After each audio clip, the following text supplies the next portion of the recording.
एक सर्कल सा बन जाता है जहाँ तक इसका एरिया होता है। हो जाएगा चिपक जाएगा। चुंबकीय क्षेत्र, ये कल भी बताया था। ठीक है, वही कहता है चुंबकीय क्षेत्र रेखाओं के गुण। क्षेत्रीय रेखाएं उत्तरी ध्रुव से प्रकट होती है तथा दक्षिणी ध्रुव पर विलीन हो जाती है। दो ध्रुव होते हैं, नॉर्थ और साउथ। और जो चुंबकीय क्षेत्र की रेखाएं होती है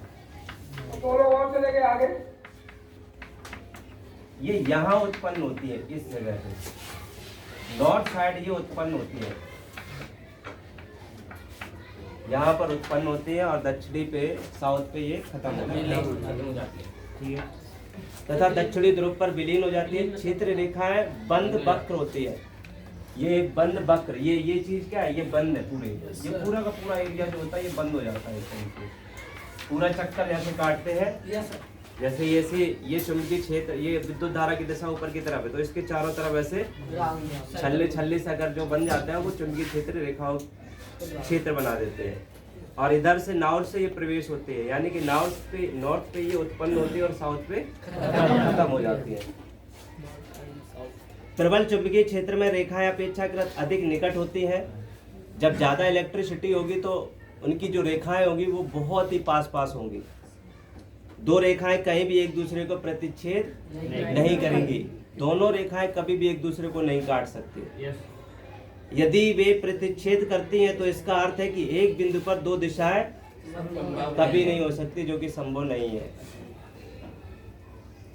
चुंबकीय क्षेत्र की प्रबलता को क्षेत्र रेखाओं की निकटता की कोटि द्वारा दर्शाया जाता है। नीचे क्षण चुंबक का चुंबकीय क्षेत्र नीचे देखो दिखाया गया है, और ये चुंबकीय क्षेत्र की रेखाएं इधर से ये प्रवेश करते हैं, अंदर से निकलते हैं, साउथ से बाहर से आए।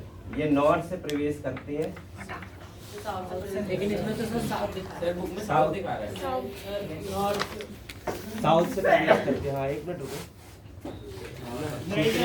है कि यहाँ पर ये प्रकट होती है। क्षेत्रीय रेखाएं उत्तरी ध्रुव से प्रकट होती है तथा दक्षिणी ध्रुव पर विलीन हो जाती है। ये जब अंदर जाते हैं तो यहाँ पर ये बाहर निकलती है, तो जब ये बाहर निकलती है तब ये प्रकट होती है। ये अब प्रकट होती है, यहाँ से ये प्रवेश करती है, ये प्रवेश करती है। ये पूरा कोई मान लो जो भी है प्रणाल का है, कुछ भी समझ लो इसको, यहाँ से ये प्रवेश करती है और साउथ नॉर्थ पे ये प्रकट होती है। और जब ये प्रकट होती है तो वापस ये चुंबकीय क्षेत्र बनाते हैं, इस तरीके की संरचना। हाँ सर, एक दूसरे को काटेंगे नहीं कहीं।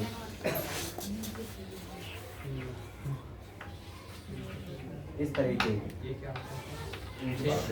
चुंबकीय क्षेत्र है बेटा, ये चुंबकीय क्षेत्र है। अब देखो ये तो नॉर्थ था, नॉर्थ पर ये प्रकट होती है और यहाँ जाकर के ये फिर अंदर प्रवेश कर जाती है तो ये विलीन हो जाती है। तो साउथ पर ये विलीन हो जाती है। पिछली बार इसको क्वेश्चन पूछा गया था, उसने अंदर ना पूछ करके बाहर पूछ लिया था कि बाहर से इनकी दिशा क्या होती है। बाहर से इनकी दिशा है नॉर्थ से साउथ की तरफ। बाहर से दिशा जो होती है वो नॉर्थ से साउथ की तरफ होती है और अंदर से साउथ से नॉर्थ। ये पूछा था पिछली बार क्वेश्चन, बाहर वाला पूछा था, अंदर वाला नहीं पूछा था।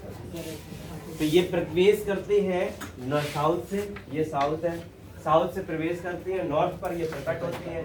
फिर बाहरी इनकी जो दिशा होती है वो नॉर्थ से साउथ की तरफ ऐसा चलता रहता है। हाँ। साथ में सर और यही किसी भी तार के चारों तरफ इस तरीके का पूरा एक वो बन जाता है क्षेत्र। ये चुंबकीय क्षेत्र की रेखा इस तरीके की पूरी तैयार हो जाता है। और इसके बीच में अगर कोई भी चीज आ जाती है तो इस पर भी इलेक्ट्रिसिटी प्रभावित हो जाती है। तो सर जैसे आपने बोला इलेक्ट्रिक सर उतने मतलब जितनी ज्यादा जो बीच की दूरी है वो भी कम होती चली जाएगी। जितनी इलेक्ट्रिसिटी ज्यादा होगी उतनी ज्यादा उनका चक्कर होता चला जाएगा, यानी कि चुंबकीय क्षेत्र की रेखाएं उतनी ज्यादा होंगी। जब इलेक्ट्रिसिटी कम होगी तो उनकी जो बीच की रेखाएं है उनकी संख्या कम हो जाएगी। ऐसा होता है। तो सर जो हमारे मतलब जो बड़े बड़े खंडे लगे इस तरीके का है, साउथ से प्रवेश करते हैं, नॉर्थ पे बाहर आते हैं, नॉर्थ पर ये प्रकट होती है और साउथ पर विलीन हो जाती है, और बाहर इनकी जो दिशा होती है वो, हाँ।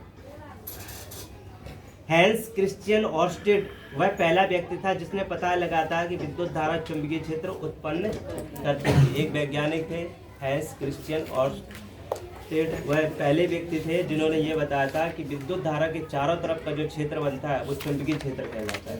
क्या कहलाता है? चुंबकीय क्षेत्र।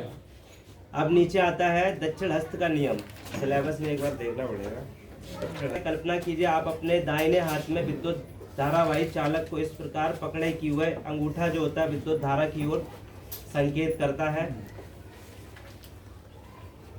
और उंगलियां चालक के चारों तरफ चुंबकीय क्षेत्र की दिशा बताती हैं।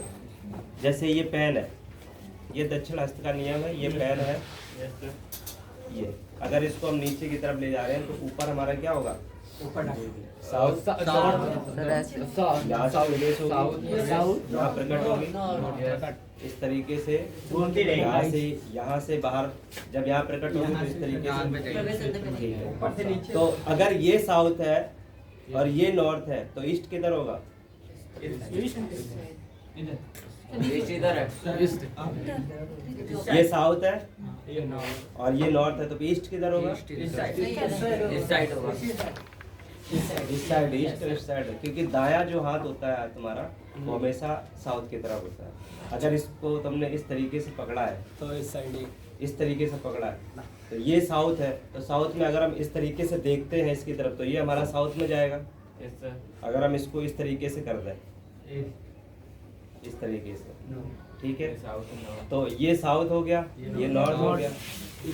दायां हाथ हमारा साउथ की तरफ जाएगा, ये नॉर्थ की तरफ जाएगा और चेहरा हमारा ईस्ट की तरफ जाएगा, बैक वेस्ट। तो ये क्वेश्चन पूछ लेता है कि यदि विद्युत धारा की दिशा नॉर्थ से वेस्ट की तरफ है, नॉर्थ से वेस्ट की तरफ है, तो चुंबकीय क्षेत्र की, अब चुंबकीय क्षेत्र जो बनेगा उसकी दिशा कैसी होगी? ईस्ट से वेस्ट, यानी कि पूरब से पश्चिम की तरफ। पूरब से पश्चिम की तरफ। ये तो रेखाएं हैं जो प्रवेश कर रही हैं, इधर से यहाँ से प्रवेश करके इधर बाहर निकल जाती है। ये साउथ है, ये नॉर्थ है और ये ईस्ट है, ये वेस्ट है। तो इसी हिसाब से आप डायरेक्शन में जब भी पूछे तो अंदाजा लगा के दे देना।